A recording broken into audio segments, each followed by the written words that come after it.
India का medical system जल्द ही collapse होने वाला है। 9 मार्च 2016 को इंडिया की पार्लियामेंट्री कमेटी ने ये ओपनली एक्सेप्ट किया। जी न्यूज में पब्लिश्ड एक रीसेंट स्टडी के हिसाब से इंडिया में बस गेस करो कितने परसेंटेज सर्जरीज फेक की जाती होगी। वेल, अ फ्रीकिंग 44% सर्जरीज फेक की जा रही है। मतलब almost half of the surgeries completely unwanted होती है, सिर्फ पैसे कमाने के मकसद से की जा रही है। इसी रिपोर्ट ने इन सर्जरीज को बाइफर्केट करके भी बताया था कि कौन सी सर्जरियां हैं। इंडिया में होने वाले 55% heart surgeries, 48% uterus surgeries, 47% cancer surgeries, 48% knee replacement surgeries, 45% C section surgeries completely unnecessarily हो रहे हैं, सिर्फ पैसे ऐंठने के मकसद से। रीजन सिर्फ और सिर्फ एक, कॉर्पोरेटाइजेशन ऑफ हॉस्पिटल्स, यानी कि हॉस्पिटल्स को भी कॉर्पोरेट कंपनीज की तरह टारगेट और प्रॉफिट सेंट्रिक बना देना। एक काफी इंटरेस्टिंग रिसर्च पेपर है जिसमें रिसर्चर्स ने महाराष्ट्र के टॉप हॉस्पिटल्स के 43 specialist doctors, senior government x officials और कॉर्पोरेट हॉस्पिटल्स के मैनेजर्स को तक इंटरव्यू किया, ताकि वो इन हॉस्पिटल्स में जो कंपनीज की तरह ही टारगेट बेस्ड स्ट्रक्चर चल रहा है उसे पब्लिकली एक्सपोज कर पाए। And the results were shocking. So, सबसे पहले तो सैलरीज की बात करते हैं।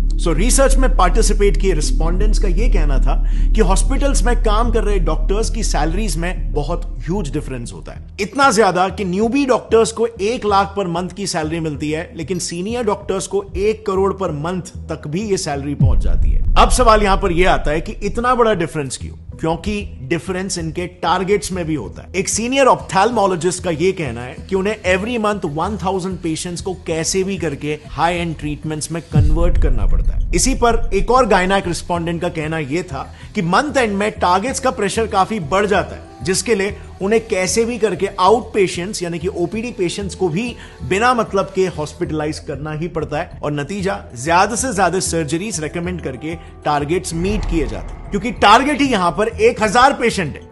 अब आप खुद ही सोचो, हर हॉस्पिटल में, हर डिपार्टमेंट, जैसे ऑप्थेल्मोलॉजी में ही ले लो, उसमें मिनिमम 5 से 6 डॉक्टर्स होते हैं और सबको सिमिलर टारगेट्स दिए जाते हैं। तो just imagine hospitals profit and our loss. And by the way, these targets are taken very seriously. उसी रिसर्च में कई सारे सीनियर डॉक्टर्स का यह कहना था कि अगर कोई डॉक्टर अपने टारगेट्स को लगातार 2 महीनों तक मिस करता है तो बिल्कुल कॉर्पोरेट्स जैसा ही उसको वर्बल वार्निंग मिल जाएगी या फिर एक मेमो दिया जाएगा, और उसके बाद भी अगर टारगेट्स मीट नहीं होते तो of course tata bye bye. So आप यहां पर देख सकते हो हॉस्पिटल इंडस्ट्री कैसे एक सर्विस इंडस्ट्री होनी चाहिए, जिसमें कस्टमर, पेशेंट टॉप प्रायोरिटी होना चाहिए, बट यहां पे प्रॉफिट टॉप प्रायोरिटी हो जा रहा है। और bye the way, in targets का ट्रैक भी हॉस्पिटल हायर्ड मैनेजमेंट प्रोफेशनल्स यानी कि एमबीएस, जो कि बड़े बड़े एमएनसीज में ऑपरेटिंग ऑफिसर्स, एग्जीक्यूटिव, सुपरवाइजर्स ऐसे काम करते हैं। ये लोग बकायदा डॉक्टर्स के इन टारगेट्स का ट्रैक रखते हैं, एंड ऑफ कोर्स यहां पर डॉक्टर्स भी उतने ही डेडिकेशन के साथ ये टारगेट्स को पूरा करते हैं, क्योंकि जैसे हमने देखा उनकी सैलरी बहुत ही हाई होती है। लेकिन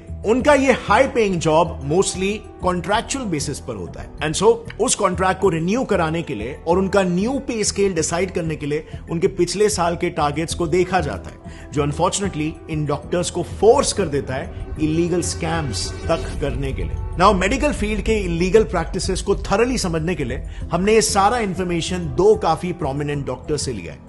पहला है Padma Bhushan and Padma Vibhushan awardee doctor BM Hegde, जो उन्होंने एक आर्टिकल लिखा था, उस आर्टिकल का रेफरेंस है। और दूसरा रेफरेंस हमने लिया है एक बुक से called dissenting diagnosis by doctor Arun Gadre and doctor Abhay Shukla.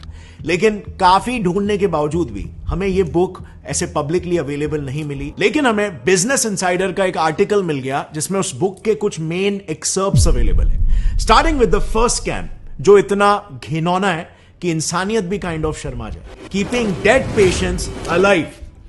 Times of India ने ऐसे कई सारे केसेस पर एक रिपोर्ट पब्लिश की है जिसमें डॉक्टर्स डेड पेशेंट्स को भी जिंदा बताकर उनके ट्रीटमेंट्स चालू रखते हैं, ताकि ज्यादा से ज्यादा पैसे बनाए जा सके, और फिर अंत में जाकर सच्चाई पब्लिक करते हैं। टीओआई में ही पब्लिश्ड एक केस में एक हॉस्पिटल ने पेरेंट्स को बिना बताए उनके 14 साल के ब्रेन डेड बच्चे को 1 महीने तक वेंटिलेटर पर रखा।